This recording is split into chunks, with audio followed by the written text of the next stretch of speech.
अस्सलाम वालेकुम। मेरा नाम एतजाज़ अस्कर है और मैं Riphah International College Sargodha road campus में बायोलॉजी का लेक्चरर हूँ। तो जैसे कि पिछले पहले लेक्चर के अंदर हमने फर्स्ट ईयर बायोलॉजी की लेक्चर सीरीज जो है वो स्टार्ट की थी चैप्टर फर्स्ट से।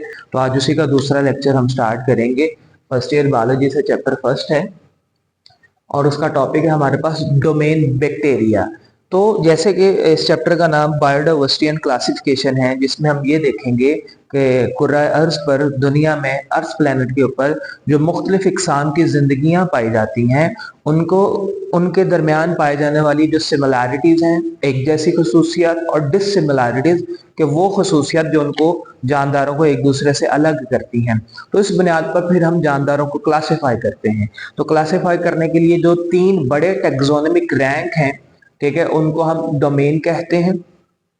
तो डोमेन जो है वो हमारे पास लास्ट टाइम हमने डिस्कस किया था डोमेन आर्किया, और आज हमारा जो टॉपिक है वो है डोमेन बैक्टीरिया। तो डोमेन आर्किया में आर्किया खसूसियात हमने जो है वो देखी थी। तो डोमेन बैक्टीरिया में हम देखेंगे कि जो जानदार पाए जाते हैं उनके माबैन कौन सी खसूसियात होती हैं। तो डोमेन बैक्टीरिया के जितने भी जानदार हैं वो सारे प्रोकैरियोट्स हैं। ये लास्ट लेक्चर में भी बताया था, प्रोकैरियोट्स ऐसे जानदारों को या ऐसे सेल्स को कहते हैं जिनमें ट्रू न्यूक्लियस नहीं पाया जाता। और डोमेन बैक्टीरिया के जानदार जिस किंगडम से ताल्लुक रखते हैं उस किंगडम का नाम किंगडम मोनेरा है। मोनेरा मोनो से है, मोनो सिंगल को कहते हैं, वन को कहते हैं, यूनी को कहते हैं। तो ऐसे जानदार जिनमें सिर्फ एक सेल पाया जाए, ऐसे जानदार किंगडम मोनेरा में आएंगे। तो अब किंगडम मोनेरा में पाए जाने वाले या डोमेन बैक्टीरिया में पाए जाने वाले जो जानदार हैं उनकी जनरल कैरेक्टरिस्टिक्स के लिए कुछ 14 के करीब पॉइंट्स मैंने आपके बोर्ड पर हाईलाइट कर दिए हैं। तो अब इसमें सबसे पहले हम देखेंगे सेल स्ट्रक्चर, कि जो डोमेन बैक्टीरिया में पाए जाने वाले जानदार हैं उनके सेल में अगर देखा जाए तो कौन कौन सी चीजें हैं जी। तो लेक मेम्ब्रेन बाउंडेड ऑर्गेनेलिस, तो जितने भी डोमेन बैक्टीरिया के जानदार होंगे इनके अंदर मेम्ब्रेन बाउंडेड ऑर्गेनेलिस नहीं पाई जाएंगी, यानी कि ऐसी ऑर्गेनेलिस नहीं पाई जाएंगी कि जिनके इर्द गिर्द जो है वो मजीद एक कवरिंग हो, जैसे कि माइटोकॉन्ड्रिया, क्लोरोप्लास्ट और अदर ऑर्गेनेलिस इनमें नहीं होंगी कि जो मेम्ब्रेन के गिर्द लिपटी होती है। दूसरे नंबर पर they having no true nucleus, इनके पास न्यूक्लियस भी नहीं होता। तो मेन हमारे पास दो इसकी वो खसूसियात आ गई जो इसको यूकैरियोटिक सेल से अलग करती हैं, कि ना तो इसके अंदर मेम्ब्रेन बाउंडेड ऑर्गेनेलिस है और ना ही इसके अंदर न्यूक्लियस पाया जाता है। फिर जो बाकी चीजें पाई जाती हैं उसकी डिटेल जो है वो यहाँ पर मैंने लिख दी है। तो सबसे पहले देखते हैं cell wall composition. Cell wall एक ऐसा कंपोनेंट है बैक्टीरियाज के अंदर कि जो एडिशनल है। यहां पर मैं आपको बुनियादी तौर पर बताता चलूं कि बैक्टीरियल सेल के अंदर तीन चीजें ऐसी हैं जो लाजमी उस बैक्टीरियल सेल का हिस्सा होंगी। कुछ चीजें ऐसी हैं जो लाजमी उस बैक्टीरियल सेल का हिस्सा होंगी, जिसमें सबसे पहले उनका जेनेटिक मटेरियल, जेनेटिक मटेरियल के अलावा जो है वो साइटोप्लाज्म, और साइटोप्लाज्म के अलावा सेल मेम्ब्रेन, और राइबोसोम एक ऐसा स्ट्रक्चर है जो इनके अंदर लाजमी पाया जाएगा। तो चार चीजें मैंने बता दी जो इनका लाजमी हिस्सा होंगी। इसके अलावा जो डिस्कस करेंगे वो तमाम बैक्टीरिया में नहीं पाई जाती। जैसे कि अब सेल वॉल की बात करें तो सेल वॉल तमाम बैक्टीरियाज में नहीं है, लेकिन जिनमें पाई जाएगी उनमें सेल वॉल की जो कंपोजिशन है, ठीक है, एक तो बताता चलूं कि सेल वॉल करती क्या, provide structural support and give shape to the bacterial cell, के जिन बैक्टीरिया के अंदर सेल वॉल पाई जाएगी उन बैक्टीरिया में सेल वॉल उनको स्ट्रक्चरल सपोर्ट देगी और प्लस उस सेल को, उस बैक्टीरियल सेल को शेप देगी। और देखा जाए तो सेल वॉल की जो कंपोजिशन है, it is made of the peptide और ग्लाइकेन। पेप्टाइड कहते हैं अमाइनो एसिड को और ग्लाइकेन कहते हैं ग्लूकोज को। तो अमाइनो एसिड प्रोटीन और glycan glucose carbohydrate. So it's mean कि ये जो पेप्टाइडोग्लाइकेन है is that a conjugated molecule which is made up of the two molecules of the two polymer of the two molecules। Peptide mean amino acid protein and glycan mean glucose, और इसी का दूसरा नाम न्यूरीन है। तो ये इसकी केमिकल कंपोजिशन है सेल वॉल की। उसके बाद जेनेटिक मटेरियल देखा जाए तो प्रोकैरियोट्स का जेनेटिक मटेरियल यूकैरियोट्स से इसलिए भी डिफरेंट होता है, ये लास्ट लेक्चर में मैंने लिखा था लेकिन यहाँ पर इसको थोड़ा सा मैं डिटेल में डिस्कस कर लूं कि यूकैरियोट्स की निस्बत प्रोकैरियोट्स में पाया जाने वाला जो जेनेटिक मटेरियल होता है इसके अंदर हिस्टोन प्रोटीन नहीं होती। और दूसरे नंबर पर सर्कुलर क्रोमोसोम पाया जाता है जो कि डीएनए पर मुश्तमिल होता है, और ये पाया जाता है बैक्टीरियल सेल के न्यूक्लियोइड रीजन में। ये आपके पास एक बैक्टीरियल सेल है, तो बैक्टीरियल सेल में ये जो बिल्कुल दरमियान वाला ब्लैक स्पॉट आपको नजर आ रहा है, इसको न्यूक्लियोइड कहा जाता है। ठीक है, तो इस जगह पर बैक्टीरिया का जेनेटिक मटेरियल पाया जाता है। उसके बाद बात करते हैं यहाँ पर प्लाज्मिड की। तो प्लाज्मिड क्या है? प्लाज्मिड एक एक्स्ट्रा क्रोमोसोमल सर्कुलर डीएनए है जो कि कुछ बैक्टीरिया में पाया जाता है, और इसका काम क्या है?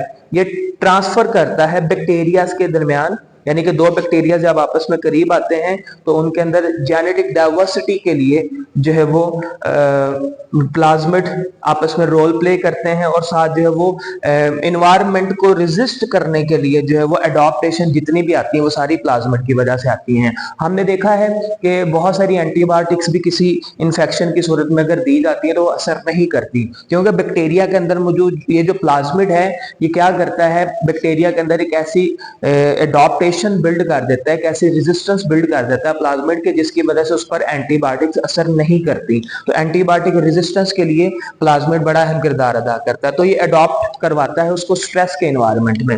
उसके बाद प्लाज्मिड का एक एक्स्ट्रा रोल यहाँ पे बताता है, चलो प्लाज्मिड जो है वो बायोटेक्नोलॉजी में as a vector, as a molecular carrier इस्तेमाल होते हैं, जो कि आप नेक्स्ट क्लास में जाके भी पढ़ेंगे अगर सेकेंड ईयर में ये सिलेबस हुआ। उसके बाद बात करते हैं जी रिप्रोडक्शन की। तो रिप्रोडक्शन एक ऐसी खसूसियत है कि जिसकी वजह से कोई भी ग्रुप के जानदार अपनी तादाद को बढ़ाते हैं और अपने जैसे नए जानदार पैदा करते हैं। तो रिप्रोडक्शन की बात की जाए तो ये बाइनरी फिशन करते हैं। अब बाइनरी फिशन लास्ट टाइम भी मैंने बताया था, bi mean two, fission mean टूटना। तो एक सेल होता है और उसके अंदर ये जेनेटिक मटेरियल है, तो जेनेटिक मटेरियल क्या करता है जी, अपने आप को पहले डबलिंग करता है, और डबलिंग करने के बाद फिर क्या होता है कि ये दरमियान से ये दो हिस्सों में तकसीम हो जाता है। पहले ये ऐसे इसकी सेल मेम्ब्रेन अंदर की जानिब दबेगी, पिंच होगी, और उसके बाद ये एक से दो हिस्सों में तकसीम हो जाएगा। तो इस अमल को हम बाइनरी फिशन कहते हैं। तो इस तरह से ये क्या करता है, अपनी तादाद को बढ़ाता चला जाता है। और कॉन्जुगेशन की बात की जाए तो कॉन्जुगेशन एक ऐसा अमल है जो कि पिलाई की वजह से सरअंजाम होता है बैक्टीरिया के अंदर। ये कैसे होगा कि मैं आपको यहाँ पे बता देता हूँ कि ये फॉर एग्जाम्पल आपके पास दो बैक्टीरियल सेल हैं,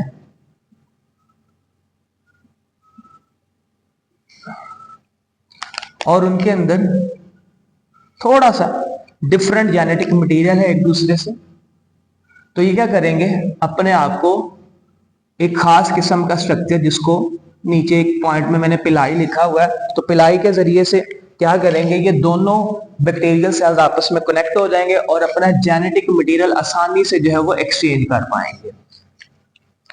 और यही वो वजह है कि जिसकी वजह से बैक्टीरिया के अंदर वेरिएशन आती है, तब्दीली आती है। वैसे तो बैक्टीरिया जो है वो ऐसे जेनेटिक मटेरियल रखते हैं जो अगली नस्लों में भी एक जैसे रहते हैं, लेकिन ये कॉन्जुगेशन एक ऐसा अमल है जो बैक्टीरिया के अंदर डाइवर्सिटी की वजह बनता है, वेरिएशन की वजह बनता है, खसूसियात में तब्दीली की वजह बनता है। तो ये कॉन्जुगेशन का अमल है। ठीक है, उसके बाद बात करते हैं न्यूट्रिशनल मूड, कि जब ये किसी इन्वायरमेंट में रहते हैं तो वहां से ये अपनी फूड किस तरह से लेते हैं। तो कुछ बैक्टीरिया ऐसे हैं जो ऑटोट्रॉफ है और कुछ ऐसे हैं जो हेट्रोट्रॉफ है। ऑटोट्रॉफ जो अपनी खुराक का बंदोबस्त खुद से करें, ऑटोमेटिक, खुद ब खुद, तो ये अपनी खुराक का बंदोबस्त खुद से करते हैं, या तो फोटोसिंथेटिक वे से या तो कीमोसिंथेटिक वे से। और ऐसी मिसाल हमारे पास सियानोबैक्टीरिया की है। दूसरे जो हमारे पास बैक्टीरिया है वो हेट्रोट्रॉफ है, जो दूसरे जराए से अपनी खुराक हासिल करते हैं, यानी कि खुद उसको सेल्फ प्रिपेयर नहीं करते बल्कि इन्वायरमेंट से हासिल करते हैं, जैसे कि ऑर्गेनिक मैटर से हासिल करते हैं। और इसकी एग्जांपल हमारे पास डीकम्पोजर्स बैक्टीरिया है। इसके बाद बात करते हैं इनकी शक्ल सूरत की। अब कोई भी जानदार है, बेशक बैक्टीरिया ऐसे जानदार हैं जो हमें आम आंख से नजर नहीं आते, इनको देखने के लिए हमें माइक्रोस्कोप का इस्तेमाल करना पड़ता है। तो माइक्रोस्कोपिकली जब बैक्टीरिया को देखा जाता है तो बैक्टीरिया किस तरह से नजर आते हैं, मॉर्फोलॉजी कहते हैं शक्ल सूरत को देखना। तो अब कुछ बैक्टीरिया ऐसे हैं जो गोल शक्ल के होते हैं जिनको कोकाई कहा जाता है, कुछ बैक्टीरिया ऐसे हैं जो रॉड शेप होते हैं जिनको बेसिलाई कहा जाता है, और कुछ बैक्टीरिया ऐसे हैं जो स्पाइरल शेप होते हैं जिनको स्पाइरला कहा जाता है, स्प्रिंग शेप होते हैं, और कुछ कोमा शेप होते हैं जिनको विब्रियो कहा जाता है। तो इस तरीके से इनकी शक्ल सूरत है बैक्टीरिया की। अब जब बैक्टीरिया किसी जगह पर एग्जिस्ट करते हैं, पाए जाते हैं इकट्ठे एक साथ, तो उनकी अरेंजमेंट कैसी होती है? तो उनकी अरेंजमेंट में डिप्लोकोकाई, स्ट्रेप्टोकोकाई और स्टेफाइलोकोकाई। अब डिप्लोडाई कहते हैं टू को और कोकाई कहते हैं इस गोल शक्ल को। तो डिप्लोकोकाई बैक्टीरिया कैसे होंगे कि एक ये कोकाई और दूसरा ये कोकाई, तो इसको कहेंगे जी डिप्लोकोकाई, इसको कहेंगे डिप्लोकोकाई। उसके बाद स्ट्रेप्टोकोकाई में क्या होगा कि आपके पास बैक्टीरिया की कोकाई की एक लंबी चेन पाई जाएगी, तो इसको स्ट्रेप्टोकोकाई कहा जाएगा। और स्टेफाइलोकोकाई एक्चुअली जो है वो रैंडम, जैसे अंगूर के गुच्छे में रैंडमली अंगूर लगे होते हैं, तो इसी तरीके से स्टेफाइलोकोकाई बैक्टीरिया की एक ऐसी अरेंजमेंट होगी, कोकाई की कैसी अरेंजमेंट होगी कि जिसमें वो रैंडम पड़े होंगे। इसी तरीके से बेसिलाई भी है, स्पाइरला भी है और विब्रियो भी है। तो अगर मैं बेसिलाई की बात करूं तो बेसिलाई अगर ऐसा ऐसे पाया जाए तो वो बेसिलस है, ठीक है। उसके बाद ये फिर इस तरीके से अरेंजमेंट बनाते हैं। ये बेसिलस, ये डिप्लोबेसिलस। इसी तरीके से अगर मैं इसकी लंबी चेन बना दूं तो ये स्ट्रेप्टोबेसिलस हो जाएगा।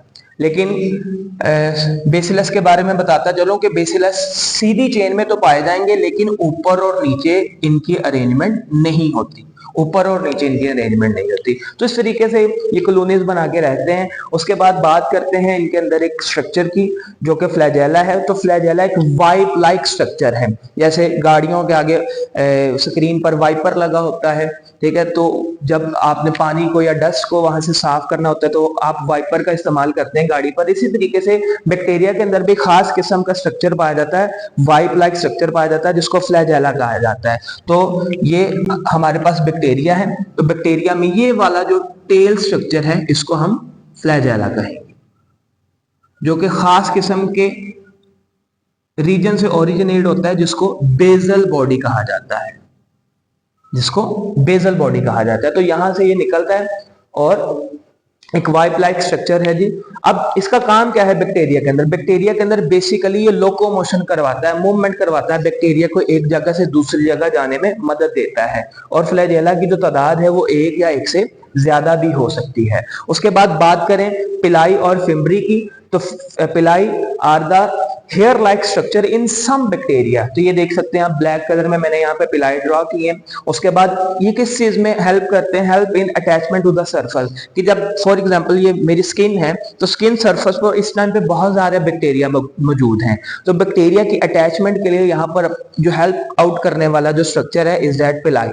तो पिलाई क्या करता है जी? किसी भी बैक्टीरिया को उस सरफेस पर अटैचमेंट के लिए हेल्प आउट करता है। और उसके अलावा जैसे कि मैं पहले बता चुका कि कॉन्जुगेशन में भी हेल्प आउट करता है, ताकि एक्सचेंज ऑफ जेनेटिक मटेरियल किया जा सके, दो बैक्टीरिया के दरमियान मटेरियल की, जेनेटिक मटेरियल की एक्सचेंज की जा सके, ताकि अगले आने वाले जो बैक्टीरिया हैं वो पिछले बैक्टीरिया से खुसूसियात में मुख्तलिफ पैदा हों। उसके बाद बात करते हैं रेस्पिरेशन की। तो रेस्पिरेशन एक ऐसा अमल है जिसमें जानदार अपनी बॉडी या सेल की एक्टिविटी के लिए एनर्जी प्रोड्यूस करता है। तो बात करते हैं यहाँ पर रेस्पिरेशन की, तो मुख्तलिफ तरीकों से बैक्टीरिया यहाँ पर रेस्पिरेशन करते हैं। कुछ होते हैं एरोब्स।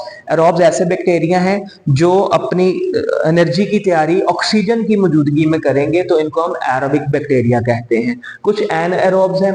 एनएरोब, एन कहते हैं नॉट को, और एरो एयर से है, एयर मीन ऑक्सीजन।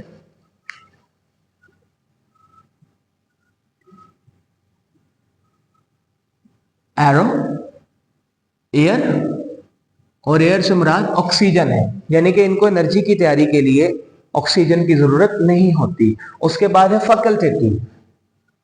फैकल्टेटिव ऐसे बैक्टीरियाज हैं कि जिनको अगर ऑक्सीजन मिल जाए तो तब भी ये एनर्जी प्रोड्यूस करेंगे, ऑक्सीजन ना मिले तो तब भी ये एनर्जी प्रोड्यूस कर सकते हैं। उसके बाद माइक्रो एरोफिलिक है। Micro mean small, arrow mean air. तो ऐसे बैक्टीरिया कि जो थोड़ी सी अमाउंट में भी अगर उनको एयर मिल जाए, ऑक्सीजन मिल जाए, तो वो अपनी एनर्जी प्रोड्यूस कर सकते हैं। इसी तरीके से एरो टॉलरेंट एनारोब है। और कुछ बैक्टीरिया ऐसे हैं जो कि फर्मेंटेशन करते हैं ठीक है, और उससे एनर्जी पैदा करते हैं in the absence of oxygen. तो ये हमारे पास आ गया रेस्पिरेशन का पॉइंट, कि जिसमें हमने देखा कि किस तरह से बैक्टीरिया अपनी एनर्जी की जरूरत को पूरा करने के लिए मुख्तलिफ तरीकाकार इस्तेमाल करते हैं। उसके बाद एक्सट्रीमोफाइल्स। अब कुछ बैक्टीरिया ऐसे होते हैं जो अपने एनवायरनमेंट के एक्सट्रीम कंडीशंस में भी सरवाइव कर जाते हैं, जैसे कि जो पहले बैक्टीरिया डिस्कवर हुए या जिनके बारे में नॉलेज है, पता है साइंटिस्ट को, वो कहते हैं कि पहली बार जो बैक्टीरिया डिस्कवर हुए वो 120 डिग्री सेल्सियस का जो उबलता हुआ खोलता हुआ पानी था, ठीक है, वहां पर बैक्टीरिया जो है वो पाए गए थे, हॉट स्प्रिंग्स में। तो एक्सट्रीम कंडीशंस में भी बैक्टीरिया जिंदा रह लेते हैं। तो किस तरह की कंडीशंस हो सकती हैं?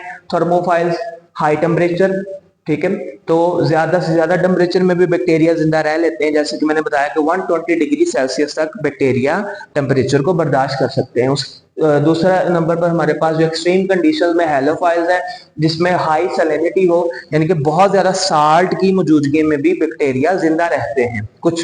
उसके बाद एसिडोफाइल्स हैं, लो पीएच में यानी कि एसिडिक मीडियम में भी कुछ बैक्टीरिया जिंदा रहने की सलाहियत रखते हैं।